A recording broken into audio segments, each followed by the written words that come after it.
Hi, everyone. This is Heidi with the Genius Paradigm. I've seen everybody sharing their favorite books online, and I thought I'd do the same. My favorite book, or one of them, I have a lot of favorite books, um, but one that has really impacted my life is Andy Andrews' The Butterfly Effect. So I'm going to read it to you now. I'm hoping that eventually you'll be able to get your own, and that this will inspire you to read it and have it on your bookshelf.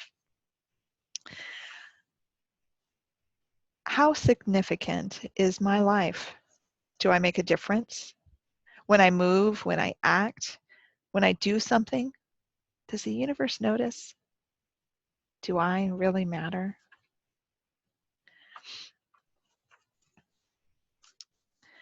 In 1963, Edward Lorenz presented a hypothesis to the New York Academy of Science. His theory, stated simply, was that a butterfly could flap its wings and set molecules of air in motion, which would move other molecules of air, in turn moving more molecules of air, eventually capable of starting a hurricane on the other side of the planet. Lorenz and his ideas were literally laughed out of the conference. What he had proposed was ridiculous. It was preposterous, but it was fascinating. Therefore, because of the idea's charm and intrigue, the so-called butterfly effect became a staple of science fiction, remaining for decades a combination of myth and legend, spread only by comic books and bad movies. So imagine the scientific community's shock and surprise when, more than 30 years after the possibility was introduced, physics professors working with colleges and universities worldwide came to the conclusion that the butterfly effect was authentic, accurate, and viable. Soon after, it was accorded the status of law, now known as the law of sensitive dependence upon initial conditions. This principle has proven to be a force encompassing more than mere butterfly wings. Science has shown the butterfly effect to engage with the first movements of any form of matter, including people. Did you know that there once existed a single man who, more than a century ago, made one move that still dramatically affects how you live today? He was a 34-year-old school teacher, but on that hot, humid day of July 2nd, 1863, Joshua Lawrence Chamberlain was in the fight of his life. A former professor of rhetoric from Bowdoin College in Maine, he was now a colonel in the Union Army. Chamberlain stood at the far left edge of a group of 80,000 men strung out in a line across fields and hills, stretching all the way to a little town called Gettysburg, Pennsylvania. Earlier that day, Colonel Vincent had placed Chamberlain and his men of the 20th Maine at the end of the line, saying, "Whatever you do, you can't let them come through here." Chamberlain couldn't withdraw, and he knew it. If the Confederate Army overran them, the rebels would gain the high ground, and the Union Army would be quickly defeated. In essence, 80,000 men would be caught from behind on a downhill charge with no protection. To win, the gray-clad Confederates would have to come through Chamberlain. At 2:30 p.m., the first charge came from the 15th and 47th Alabama regiments. They attacked uphill, running as fast as they could and firing at Chamberlain's men, who were stationed behind a rock wall they had thrown up that very morning. The 20th Maine stopped the rebel charge and pushed them back down the slope, only to face a second, then a third charge. On the fourth assault, Chamberlain was knocked down by a bullet that hit him dead center in the belt buckle. Realizing he wasn't seriously hurt, the colonel scrambled to his feet, continuing to fight. Again, they halted the enemy's charge, and again the rebels retreated down the hill. At that time in history, battles were fought with artillery and small arms ammunition. The struggles were close, face-to-face affairs. With their fourth charge, the Confederates almost made it to the wall, a thigh-high stack of flat rocks that ran almost 110 yards in length. As they waited for the next charge, Chamberlain felt sorry for his men. He later recalled, their leader had no real knowledge of warfare or tactics. I was only a stubborn man, and that was my greatest advantage in this fight.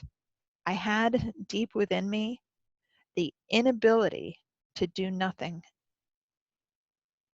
Chamberlain continued, I knew I may die, but I also knew that I would not die with a bullet in my back. I would not die in retreat. I am at least like the Apostle Paul, who wrote, this one thing I do, I press toward the mark. The attack came again. On this, the fifth charge, the 15th and 47th Alabama broke open the wall, and fighting raged on both sides.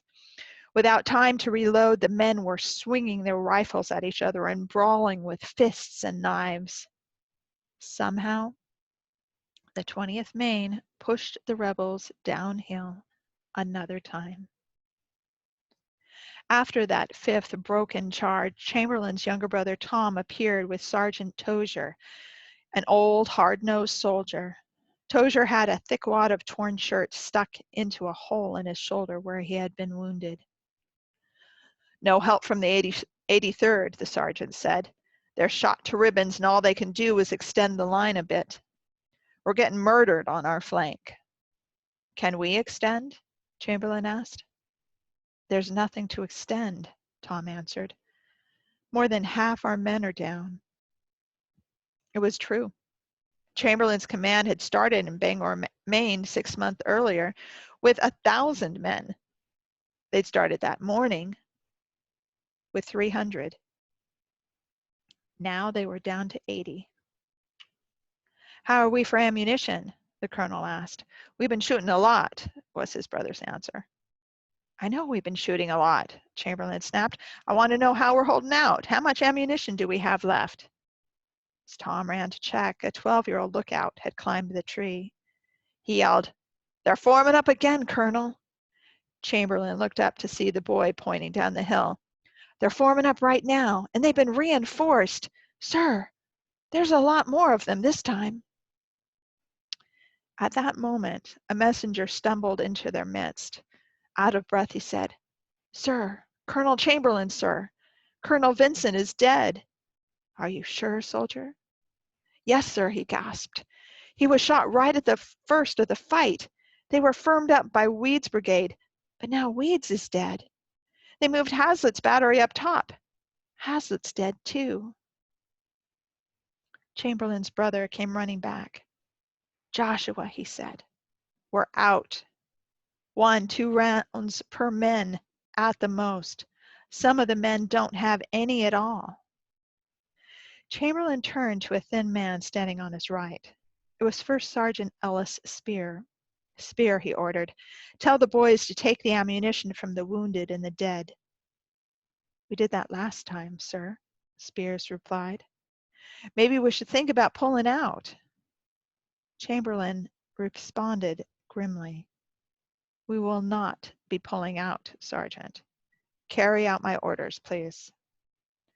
Colonel, Sergeant Tozier spoke up, we won't hold them again, sir. You know we won't. Joshua, it was his brother. Here they come, here they come. Chamberlain stepped to the top of the wall in full view, crossing his arms and staring down at the advancing enemy. The 15th and 47th Alabama, with their pale yellow-gray uniforms, now reinforced by a Texas regiment, moved up the hill as their high-pitched shriek, the rebel yell, coursed up toward Chamberlain and his men. Sergeant Spear was standing at the colonel's feet. Sergeant Tozier, Chamberlain's brother Tom, and Lieutenant Melcher, the flag bearer, were huddled below. "Joshua," his brother said, "do something, give an order." Chamberlain stood there for a moment, deep in thought, quickly sorting the situation. "We can't retreat," he thought. "We can't stay here. When I am faced with the choice of doing nothing or doing something, I will always choose to act." He turned his back on the advancing rebels, looked down at his men, and said, "Fix bayonets." At first, no one moved. They just stared at him with their mouths open. "Fix your bayonets now," he commanded again. "Execute a great right wheel of the entire regiment. Swing the left first. Do it now." Lieutenant Melcher spoke first, confused. "Sir," he asked, "what is a great right wheel?" But the colonel had already jumped from the wall and was moving to the next group of men. Sergeant Tozier answered the question. "He means to charge, son. A great right wheel is an all-out charge." Then turning, the colonel pointed his sword directly downhill.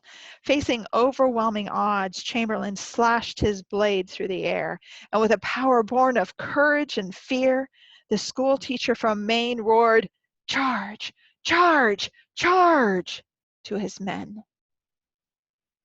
The remaining 80 fighting men lifted their voices to match that of their leader.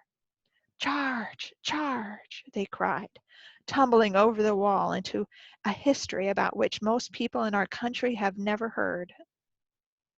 For when the Confederate troops saw Chamberlain, the leader of the opposition, mount the wall, they immediately stopped, unsure as to what was happening. And when the colonel pointed his sword toward them and commanded his men to charge, they turned and ran. Many threw down their loaded weapons. The rebels were certain that these were not the same soldiers they had been facing. Surely these men have been reinforced, they thought. A beaten regiment would not charge. In less than 5 minutes, Chamberlain had his sword on the collarbone of a Confederate captain. "You, sir, are my prisoner," he stated. The man turned around a fully loaded Navy Colt revolver and offered it to Chamberlain. "Yes, sir," he answered, "I am." Within 5 more minutes, that ragged group of 80 men under Chamberlain's command, without any ammunition, captured over 400 soldiers of the enemy. It's an amazing story, isn't it? And absolutely true. But here's what most people never consider. Historians have determined that had Chamberlain not charged that day, the rebels would have won at Gettysburg. Further, historians tell us, had the rebels won at Gettysburg, the South would have won the war, and the war itself would have been over by the end of the summer. Most people assume that had the South won the war, today we would exist as two countries, the Union and the Confederacy. Historians, however, insist that if the South had won the war, we would now live on a territorially fragmented continent, much like Europe. North America would be divided into 9 to 13 countries, which means when Hitler swept across Europe in the 1940s, had Chamberlain not charged on that afternoon so long ago, there would not have existed a United States of America to stand in the breach. When Hirohito systematically invaded the islands of the South Pacific, there would not have been a country big enough, strong enough, wealthy enough, and populous enough to fight and win 2 wars on 2 fronts at the same time. The United States of America exists as it does today because of a single man, one 34-year-old school teacher, and one move he made more than a century ago. Don't you see? Joshua Lawrence Chamberlain is a human example of the butterfly effect. One man who made one move whose effects still ripple through your life today. And you are no less an example of the butterfly effect than Chamberlain was. Everything you do matters. Every move you make, every action you take matters. Not just to you or your family or your business or hometown. Everything you do matters to all of us forever. On Friday, April 2nd, 2004, ABC News honored a man who at that time was 91 years old. The news program was running a regular segment called Person of the Week. Usually the honoree's accomplishments are listed in advance, and by the time the name is announced, most folks have already guessed the identity of that week's recipient. In this instance, however, the pronouncement left many viewers puzzled. And so our person of the week is, the anchorman finally said, Norman Borlaug. One can only imagine the frowns. Who? What did he say? Norman? What was the last name? Yet, despite our unfamiliarity, Norman Borlaug is a man who is personally responsible for drastically and dramatically changing the world in which we live. You see, in the early 1940s, Norman Borlaug hybridized high-yield, disease-resistant corn and wheat for arid climates. From the Dust Bowl of Western Africa to our own desert Southwest, from South and Central America to the plains of Siberia, across Europe and Asia, Borlaug's specific seed product flourished and regenerated where no seed had ever thrived before. Through the years, it has now been calculated that Norman Borlaug's work saved from famine more than 2 billion lives. Actually, it was never reported, but the anchorman was misinformed. It was not Norman Borlaug who saved 2 billion people, though very few caught the mistake.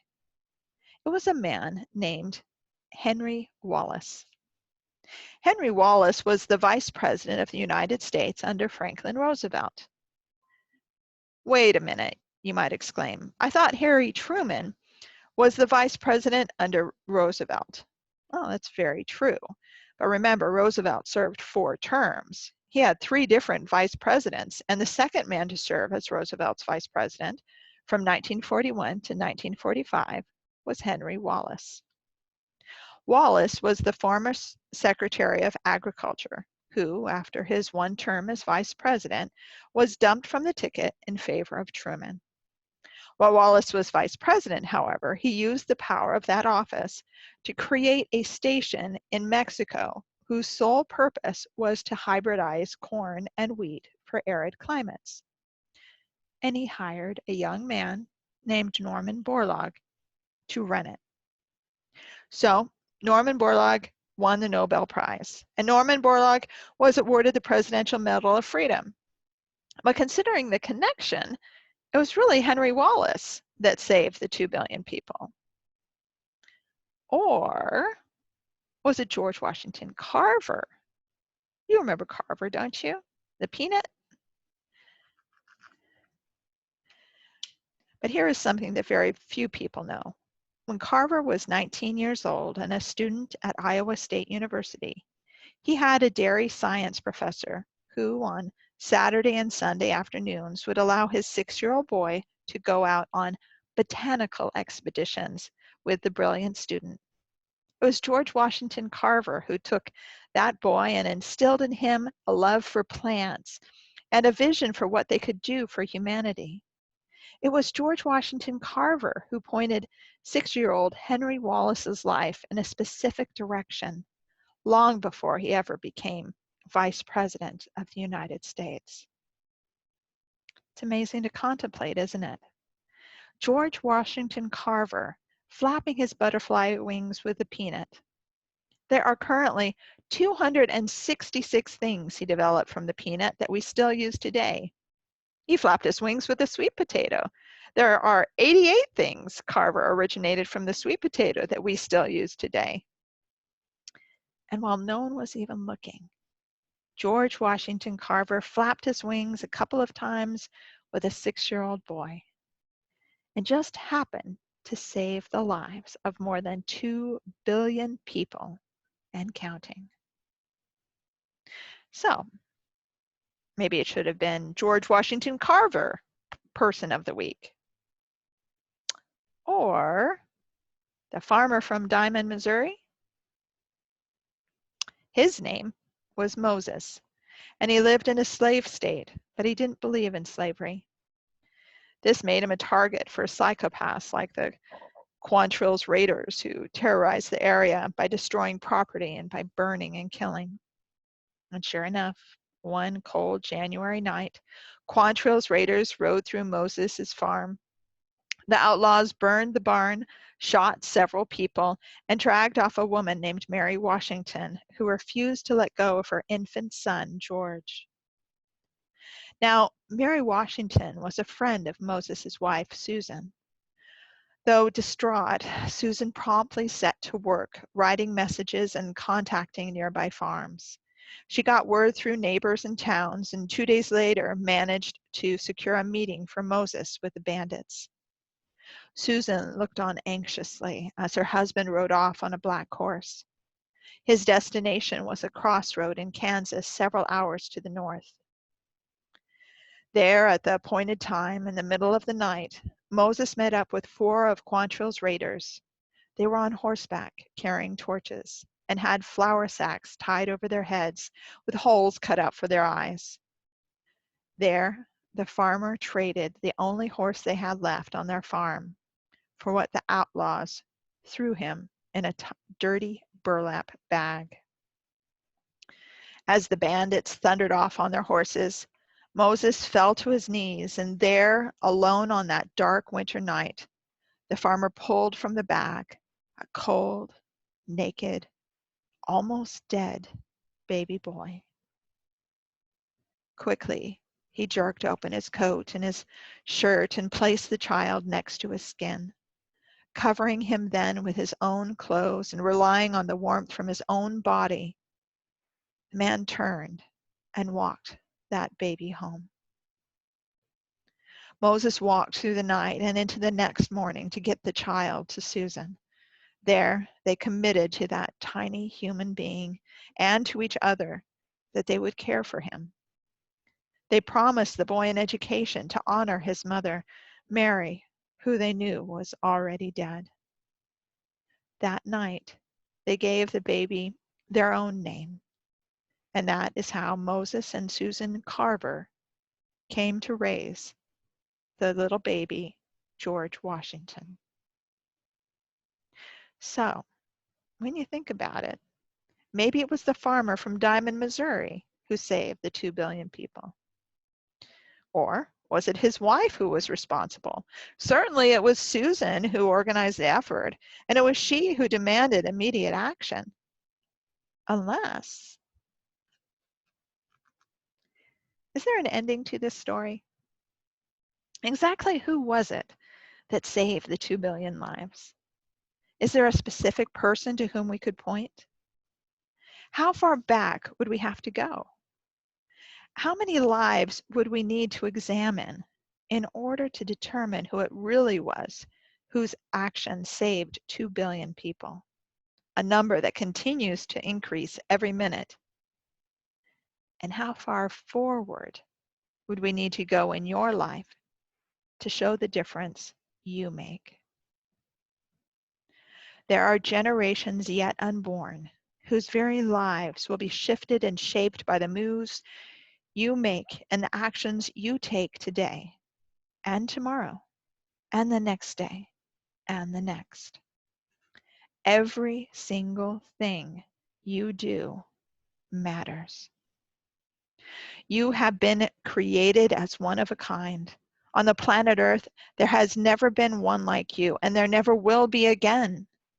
Your spirit, Your thoughts and feelings, your ability to reason and act all exist in no one else. The rarities that make you special are no mere accident or quirk of fate. You have been created in order that you might make a difference. You have within you the power to change the world. Know that your actions cannot be hoarded, saved for later, or used selectively. By your hand, millions, billions of lives will be altered, caught up in a chain of events begun by you this day. The very beating of your heart has meaning and purpose. Your actions have value far greater than silver or gold. Your life and what you do with it today matters forever. The end. I hope you enjoyed The Butterfly Effect by Andy Andrews. I would suggest 2 more of his books. He's a prolific author. I love all of his books, but this one, The Traveler's Gift, is a great one that I also have enjoyed. And I recently read the sequel, which is The Traveler's Summit. So anyway, if you have any questions or comments about this recording, I'd love to hear them. And what is your favorite book? What book has influenced your life? I'd love to hear. Have a great day.